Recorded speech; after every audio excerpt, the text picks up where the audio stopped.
What is going on, everybody, and welcome back to another installment into the extraordinary life of Emon. Today I want to discuss me. Specifically, I wanted to talk about an experience that I had that was outstanding. For those of you who are out there who are new or don't really know or haven't realized it, I am a father, I am a dad, and it is awesome. So much so that I wanted to share on my platform here my experience. But before we get into that, I do just want to say thank you guys for everything, and if you can, please do leave me a comment down below, like this video, subscribe to the channel, and all that good stuff. That being said, let's go ahead and get right into it. 1, 2, 3,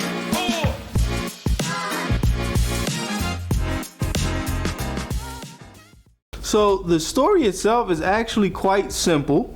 The wife and I decided that we're gonna have a baby. A few good weekends later, she's pregnant, she's happy, I'm happy. I knew before she knew because I obviously did it. She probably gonna say otherwise. Nevertheless, she was very slick with it when she actually revealed to me that she was pregnant. She did it, it was smooth. It was very, very smooth. So she actually slid the positive test into my pocket without me knowing it. And it actually happened while we were at the Walmart. I was walking around, we were shopping, nothing was taking place. I didn't even check, to be completely honest. Props are given because that is not an easy thing to do. Definitely with me because I wear fitted clothing. So it's very, very hard to do that. So you gotta give props what props are due. After we actually left the Walmart, she actually, gave me a hug, gave me a kiss and everything and said, "Look in your pocket." And I was like, "Look in my pocket? What you talking about? Why would I look in my pocket? I know it's in my pocket." So I slid my hand in my pocket and I felt it. At first I didn't know what it was. And at first I looked at it. I guess it didn't really click like what exactly I was looking at. And then when I read it and looked at the results, I was like, yes, we did it. And I gave her a hug, I gave her a kiss and lifted her up, and I was so happy. Like I said, I knew, but I didn't know, and now it was confirmed. And of course we took more tests to make sure and stuff later on. It was an outstanding experience. I say that because we did it in a Walmart parking lot, and I shop at Walmart all the time. So now every time I go to Walmart, that's what I think about. That is what I associate myself with, and it fills me with happiness every single time. I be walking around the store full of glee, all smiling and happy, and nobody knows why. Everybody be looking sad and mad. Not me. I'll be on cloud 9. But nevertheless, the pregnancy actually went completely smooth. It was actually pretty automated and pretty easy. I thought it was going to be a lot more challenging, but it actually really wasn't. I never missed any of her appointments, and I made it my business to make sure that she had everything she wanted, everything she needed, whenever she wanted it, however she wanted it, the entire time. I loved every bit of it, and honestly, I can truly say I can't wait for the next one. So when it came to my daughter getting here at the 40-week mark, she actually went to the doctor, to get her standard checkup. They said nothing was coming, nothing was happening. The baby wouldn't be here for about a week or so. So for my men out there, at about the 40th week, your wife or woman or whatever the case is tired of having the baby in her. She's ready to have her body back, to get her sexy back. Yeah, she's about ready at that point. We want the baby to come already. We're ready to see what the baby's gonna look like, what the baby's gonna feel like, and what she's gonna be like. So when she got home, she went upstairs. We were doing our thing around the house. She went upstairs, she was doing her hair, and throughout the day, I was downstairs giving her her space, letting her do her thing, and I could hear her groaning every now and again upstairs. So I would go up there and I would check on her, make sure she's okay. She told me, "I'm okay, the baby's not coming, we're fine." I said, okay. So I went back downstairs to watch TV. At this point, the cars are packed, everything's in there, we done planned everything, we know which hospital we want to go to.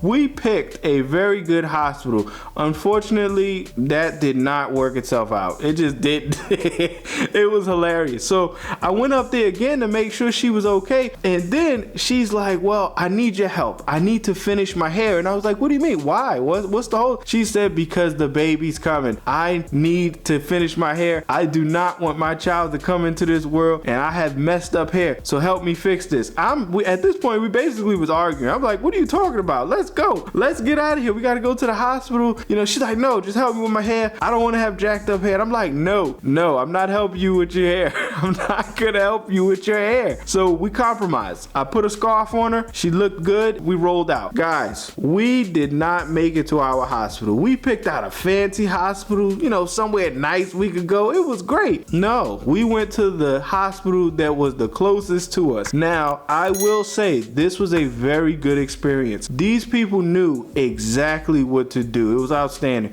We pulled up, we went inside. As soon as she walked in, they said, yeah, it's time for you to have a baby. So they put her on the little rolling thing, and then we rolled ourselves to the other side, to the women's clinic side, to the baby section of the hospital. And as soon as we got there, she went to the room. So I didn't know this, but when you're in labor, or I guess pre-labor, I don't know, they have a room set up. Before they put you in the hospital, they make sure you're in labor. So they did their test. She's up. Yep, she's in labor. Everybody out there up to this point was telling me about their 15 hours, 16 hours, 20 hours of labor. So I'm big hype. I got my smile on.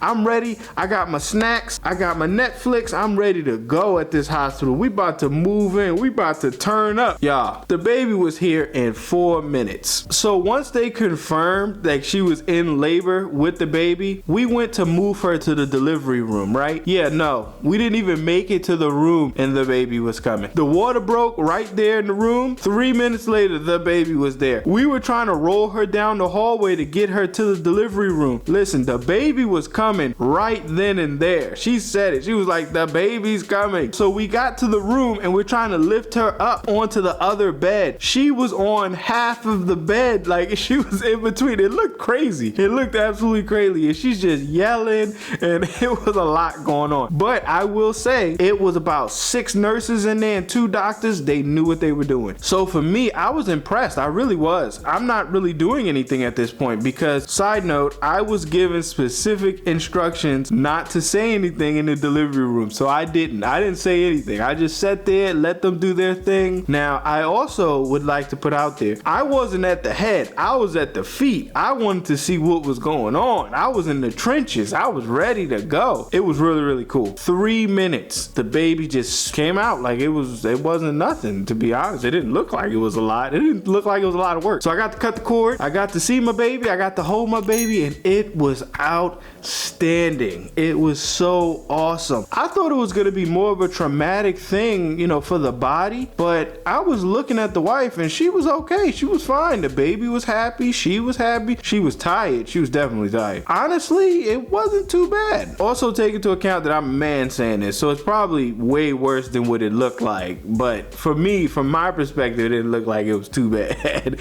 I know the women out there probably like, what? It wasn't too bad. It probably is terrible. I'm sorry, but from my perspective, it wasn't. So she got up, she had her bag in her hand, she was walking around, she went to the bathroom and stuff, and I was like, oh, okay, she's fine. So it was really, really a great experience. The baby was completely healthy and she was happy. She cried a little bit, but she was fine. And she slept like a rock, like a log. She was out. And the wife did too. Everybody slept and everybody was okay. From there, it was just simple. They take you from that room and put you in like a recovery room for like a day or two, and then they let you go home. And we didn't have any issues going home and putting car seats in and getting home and getting acclimated to now having a baby in the house. And it has been amazing. But I'm going to go ahead and wrap it up here. I'm going to keep you guys in the loop as we get on. I'll definitely talk about my daughter and some of the experiences that I've had with her as we move forward. But that being said, if you did like the video, please do me that favor, like the video. Subscribe to the channel if you haven't already. Leave me a comment down below. That all being said, I appreciate you guys taking the time to listen. I have been your host, and this has been another installment into the extraordinary life of Emon, and I'll see you on the next one.